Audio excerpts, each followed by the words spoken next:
Okay guys, so இந்த video செஷன்ல நாங்க fourth term examination paper ஒரு ப்ரொவின்சியல் பேப்பரோட ஒன் பை ஒன்னா எல்லா கொஸ்டின்ஸுமே பார்த்துட்டு வரோம். அதுல இதுல இருக்க போறது லாஸ்ட் எஸ்ஏ கொஸ்டினா இருக்கும், 9வது கேள்வி.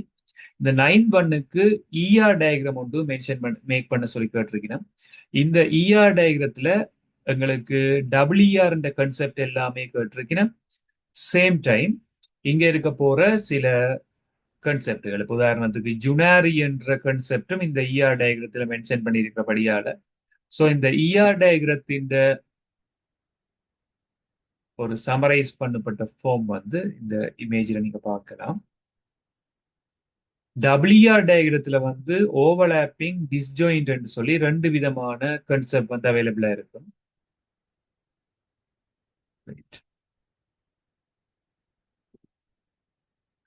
இந்த டயக்ராம் நீங்க இந்த வீடியோல பார்க்கலாம். இதுல இருக்க கன்செப்ட் நான் எக்ஸ்பிளைன் பண்ணிட்டு வரேன்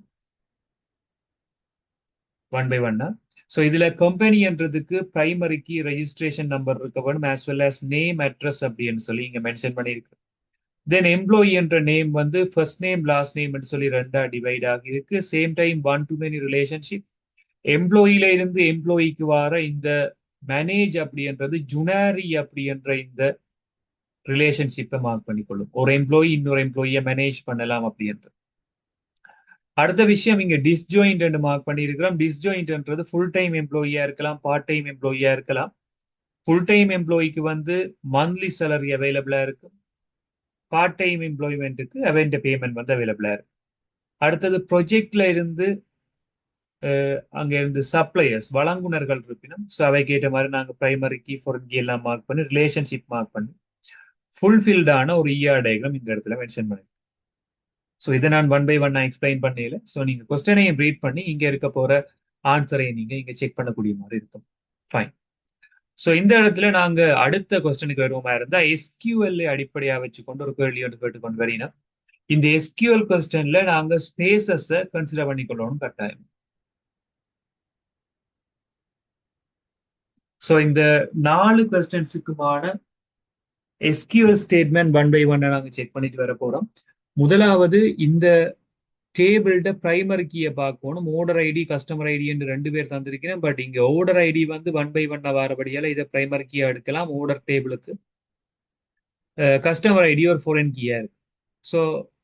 உகந்த முதன்மை சாவியுடன் ஓர்டர் அட்டவணையை உருவாக்குவதற்கான மிகவும் சரியான ஒரு எஸ்கியூஎல் ஸ்டேட்மெண்ட் கேட்டிருக்கிறேன். நீங்க வேற மாதிரி நிறைய விதமா எல்லாம் எழுதி கொண்டு வரலாம். பட் இதை நீங்க எழுதல கிரியேட் டேபிள், டேபிள்ட நேம் ஓர்டர் என்றபடியால நான் இங்க மென்ஷன் பண்ணி கொள்றேன் ஓர்டர். அங்க கேபிட்டல் இருக்கிறபடியால ஓர்டர். இதுல கேபிட்டல் ஸ்மால் பிரச்சனை இல்லை, பட் நாங்கள் ஓரளவு பெர்ஃபெக்டா மேக் பண்ணிட்டு வரோம். கிரியேட் டேபிள் ஓர்டர் ஒரு பிராக்கெட் ஒன்று ஓபன் பண்ணிட்டு இங்க நீங்கள் ஓர்டர் ஐடி, இந்த ஓர்டர் ஐடியில அங்க ஸ்பேஸ் இருக்கிற மாதிரி இருக்கும், அண்டர் ஸ்கோர் இருக்கு. நாங்களும் இங்க அண்டர் ஸ்கோர் மேக் பண்ணி தான் எழுத வேண்டியிருக்கும் ஓர்டர் ஐடி. இது பிரைமரி கீயா இருக்கிறபடியால நீங்க முதல் டேட்டா டைப்பை மென்ஷன் பண்ணணும், வார்சார். இந்த வார்சாருக்கு நீங்க என்னவும் கொடுக்கலாம். இதுல 1 2 3 4 5 6 டிஜிட்ல இருக்கு. பட் நான் இதுல 10 சொல்லி கொடுக்கணும், கூட இருக்கிறதால பிரச்சனை இல்லை, 10 கொடுக்கலாம். இது பிரைமரி கீ என்றபடியால பிரைமரி கீ அப்படின்னு சொல்லி மென்ஷன் பண்ணி கொள்றேன். பிரைமரி கீ இதை ஒரு சிங்கிள் லைன்ல எழுதுவோமா இருந்தா எங்களுக்கு கிளாரிட்டியா இருக்கும். ஓகே, எல்லா விஷயமும் இதை பற்றி மென்ஷன் பண்ணிட்டோம், ஒரு கிளாரிட்டி இருக்கும். Okay, primary key. அடுத்த லைன்ல நாங்க எழுதிட்டு வர போறது அடுத்தடுத்த ஃபீல்டை பற்றி நாங்க மென்ஷன் பண்ணிட்டு வர போறோம் பிரைமரி கீ. இந்த கலரை நான் கொஞ்சம் சேஞ்ச் பண்ணிக்கொள்றேன், ஒரு பிளாக் கலர் ஒரு ரெட் கலரா மார்க் பண்ணிக்கொள்ள, ஒரு ப்ளூவா மார்க் பண்ணுவோம். Okay, create table order ID. Okay, then customer ID என்று சொல்லி இங்க கேட்டிருக்கீங்க. நாங்களும் இங்க கஸ்டமர் அண்டர் ஸ்கோர் போட்டு ஐடின்னு சொல்லி போட்டுக்கொள்வோம். கஸ்டமர் ஐடி இதுவும் வார்சார் என்றபடியால வார்சார். இதுக்கு நாங்க டேட்டா டைப் எதுவும் கொடுக்கல, நான் 5 கொடுக்கணும். C1 C2 தானே, 5 கொடுத்துட்டு கம. அதுக்கு பிறகு ஓர்டர் டேட் என்று சொல்லி வரபடியால ஓர்டர் டேட் இல்ல ஸ்பேஸ் இல்ல, பட் கேபிட்டல்ஸ் மூலம் மாத்தி ஓர்டர் டி என்பது கேபிட்டல் கொடுத்துருக்கீங்கன்னா, இதுவும் டேட்டா டைப் டேட் என்றபடியால டேட் என்றே கொடுக்கலாம்.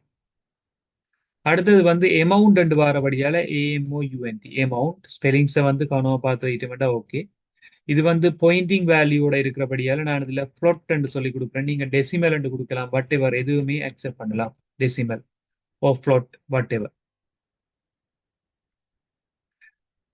இந்த ஸ்பெல்லிங்கை நீங்க யூஸ் பண்ணிக்கொள்ளலாம் as well as டெசிமல் ரெண்டும் யூஸ் பண்ணலாம்.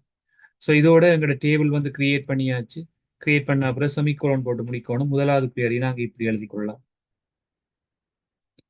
ஸோ செகண்ட் கொஸ்டினுக்கான query வந்து இதுல ஒரு ரெக்கார்டை என்டர் பண்றதுக்கான சரியான ஆர்டர் கேட்டுக்கொண்டு வரையினோம். அதுக்கு நாங்க என்ன செய்யணும்னா இன்சர்ட் என்ற கீவேர்ட் பாய்க்கணும். இன்சர்ட் இன்டு டேபிளுக்கு நேம் வந்து order. அதுக்கு பிறகு என்ன செய்யணும்னா அந்த ஓர்டரை சரியா மேல கொடுப்பீங்க. முதலாவது வந்து ORDER order ID. நீங்க இந்த இந்த மென்ஷன் பண்ணாமலும் மென்ஷன் பண்ணலாம். பட் ஒரு ஃபார்மல் மெத்தட் நீங்க இப்படி எழுதுறது பெட்டர். order ID. அடுத்து வந்து கஸ்டமர் ஐடி கம அடுத்த order date கம amount. ஸோ இவ்வளவுமே மென்ஷன் பண்ணிட்டு தான் நான் என்ன செய்யறேன், பிராக்கெட்டை முடிச்சுட்டு எனி வேல்யூஸ் அப்படின்னு கொடுப்போம். எனி நாங்க பிராக்கெட் ஓபன் பண்ணி மெத்தட் எழுதி கொண்டு வரோம். ஸோ இவ்வளவு எழுதின பிறகு வேல்யூஸ் அப்படின்னு மென்ஷன் பண்ணிட்டு அடுத்ததான் இந்த வேல்யூஸ் மென்ஷன் பண்ணிட்டு வர போறோம்.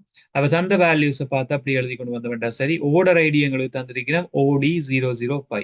ஸோ இதுக்கு நாங்கள் சிங்கிள் கோட்டேஷன்ல OD டேஷ் போட்டு 005 மென்ஷன் பண்ண வேணும். ஒரு சிங்கிள் கோட்டேஷன் நீங்க முடிச்சாகும்.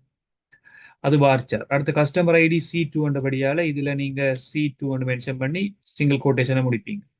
அதுக்கப்புறம் டேட் தந்திருக்கிறேன். பட் டேட் அவர் எப்படி ஃபார்மேட்ல தந்தாலும் உங்களுக்கு எப்பவுமே இயர் தான் மென்ஷன் பண்ணணும். முதலாவது 2024 டேஷ் போட்டு மந்த் 04 இருக்கும்.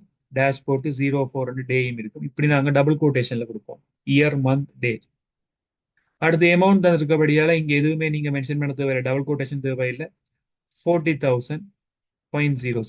இதோட இதை நாங்க செமிகோலன் போட்டு முடிக்கலாம். இதுதான் நாங்க இன்சர்ட் பண்ண போறோம் ஒரு ரெக்கார்டை இங்க. அடுத்த கேள்வி கேட்டிருக்கீங்க ஒரு query உண்டு. கட்டளையின் பெருமானம் 25,000க்கு மேற்பட்ட அனைத்து கஸ்டமர் ஐடி மற்றும் ஆர்டர் டேட்டை வெளியீடாக எடுப்பதற்கான ஒரு SQL வினவல் ஒன்று எழுத சொல்லி கேட்டிருக்கிறோம் இதுல. ஸோ ஒன் பை ஒன்னா பார்த்து கொண்டு வருவோம். உங்களுக்கு தேவையான விஷயங்கள் என்னென்னு பார்த்தோம் என்று சொன்னால் கஸ்டமர் ஐடியும் ஆர்டர் டேட்டும் தான் வெளியீடாக வேணும். ஸோ இங்க நாங்க செலக்ட் அப்படி என்று சொல்லி ஒன்று எடுக்க போறோம். Select customer ID comma order date. இதுல மார்க்ஸை வந்து ரிடியூஸ் பண்ணணும்னா ஸ்பெல்லிங்கள் ஸ்பேசஸ்களை தான் பார்ப்போம். Select customer ID comma order date from எந்த டேபிள் என்று சொல்லி கேட்போம். ஆர்டர். அடுத்த வேன்றதுல கண்டிஷன் நான் கொடுக்க போறேன். கீழே கீழையும் எழுதலாம். செமிகோலன் போட்டு முடிச்ச வேண்டாம். சரி, 25,000க்கு மேலே அதிന്റെ பெருமானம் இருக்கும். ஸோ இதுல நாங்கள் அமௌண்ட் அப்படின்னு சொல்லி எடுக்கலாம். AMOUNT அமௌண்ட் கிரேட்டர் தேன் 25,000 இப்படி கொடுத்துட்டு செமிகோலன் போட்ட வேண்டாம். எங்களுக்கான query வந்து ரெடியா இருக்கு. அடுத்தது அட்டவணையில் உள்ள மொத்த கட்டளை பெருமானத்தை காண்றதுக்கான query கேட்டிருக்கேன். டோட்டல் அமௌண்ட் வந்து ஃபைன் பண்ண வேண்டியிருக்கும். டோட்டல் அமௌண்ட் ஃபைன் பண்ணணும்னா நாங்க அதுக்குமே செலக்ட் தான் பாவிப்போம். செலக்ட்.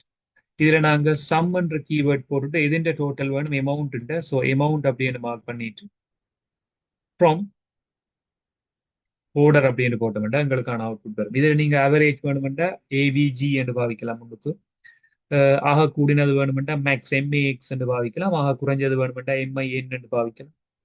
கவுண்ட் தேவையண்டா எத்தனை பேர் இருக்குன்னு பாவிக்கலாம். அப்படி நாங்க நிறைய விஷயம் பாவிக்கலாம். மைக்ரோசாஃப்ட் எங்களோட எக்ஸல் சாஃப்ட்வேர்ல நாங்க என்னென்ன ஃபங்க்ஷன்ஸ் யூஸ் பண்றோமோ அதை மாதிரி பாவிக்கலாம். பட் அவரேஜ் வந்து வித்தியாசம். அங்க அவரேஜ் ஃபுல்லா யூஸ் பண்ணுவோம். இங்க AVG என்று யூஸ் பண்ணலாம். அவ்வளவு. ஸோ தென் ഇതിന്റെ டோட்டல் அமௌண்ட் காண்றதுக்கான SQL queryயும் நாங்க இந்த இடத்துல ஃபைன் பண்ணியிருக்கோம்.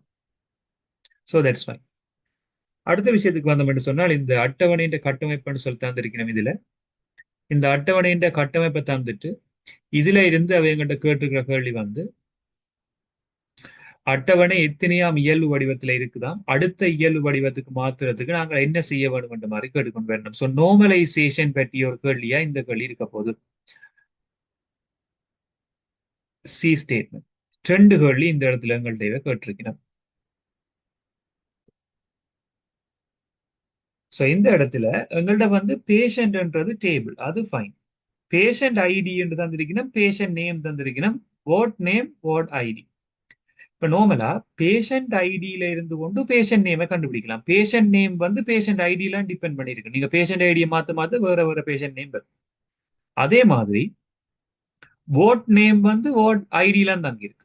வோட் ஐடியை மாத்த மாத்த வோட் நேம் வரும். இப்ப பேஷண்ட் டேபிள நீங்க கன்சிடர் பண்றீங்கன்னு சொன்னால் பேஷண்ட் ஐடியை தான் ஜென்ரலா நாங்க பிரைமரி கீயா எடுப்போம். இங்க பிரைமரி கீ வந்து பேஷண்ட் ஐடியா தான் இருக்கு. இப்ப பேஷண்ட் ஐடி என்று இப்படிதான் அப்பாயின்மெண்ட் டேட் வந்து இருந்துட்டு போடும், அது பிரச்சனை இல்லை. இப்ப நாங்கள் டிபெண்டன்சியை பற்றி யோசிக்கும்.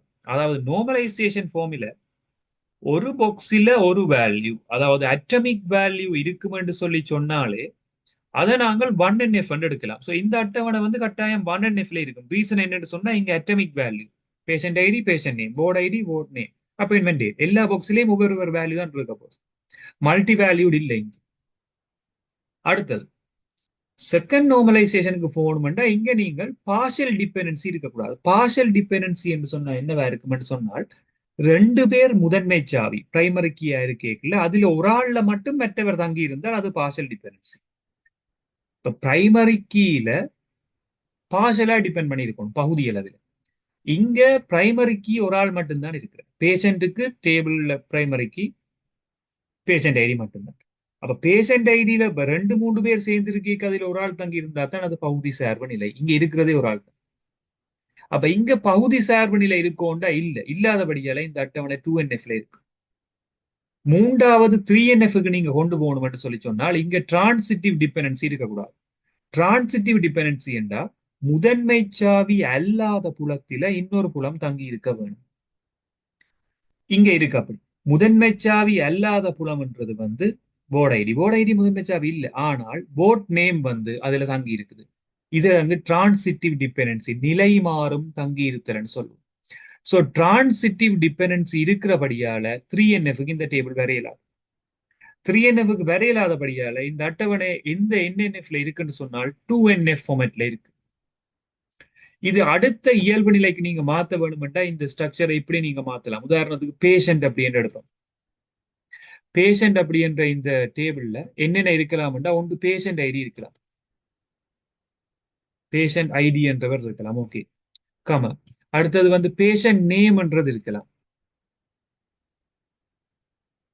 Okay, fine. இப்ப போர்ட் நேமும் இருக்கலாம், போர்ட் ஐடியும் இருக்கலாம். பட் அதுல டிரான்சிட்டிவ் டிபெண்டன்சி வரக்கூடாது. இதுக்காக என்ன செய்யலாம்னா போர்ட் ஐடியை மட்டும் நீங்க அலோவ் பண்ணலாம்.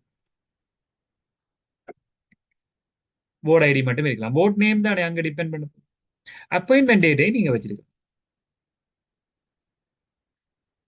ஸோ இவ்வளவு வந்து ஒரு டேபிள் இருக்கு.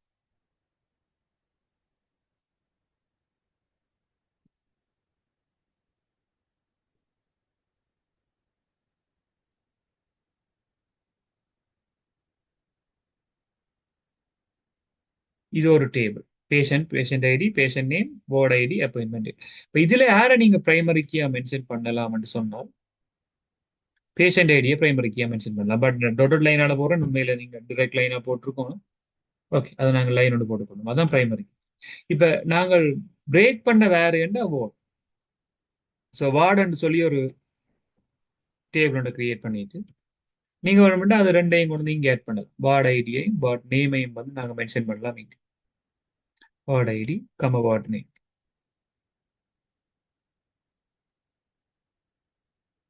Okay, fine. இதுதான் அடுத்த நார்மலைசேஷன்ல நாங்க மாத்திருக்க ஃபார்மேட். இப்படி ஒரு ஃபார்மேட் இருந்தா இந்த ஸ்ட்ரக்சர் எங்களுக்கு சரியான ஸ்ட்ரக்சரா இருக்கும். ஸோ இதை நான் இப்படியே வச்சிருக்கிறேன். ரெட் கலருக்கு மாத்துவோம். இது இந்த இடத்துல வச்சிருக்கேன். இதுல யார் யாரை நாங்க பிரைமரிக்கு எடுக்க போறோம்னு சொன்னா பேஷண்ட்ல பேஷண்ட் ஐடி, வார்ட்ல வார்டு ஐடி. இப்ப எங்கட டேபிள் வந்து 3NFக்கு இருக்கு. இப்படி நாங்க எங்கட ஃபார்மேட்டை சேஞ்ச் பண்ணக்கூடிய மாதிரி இருக்கும்.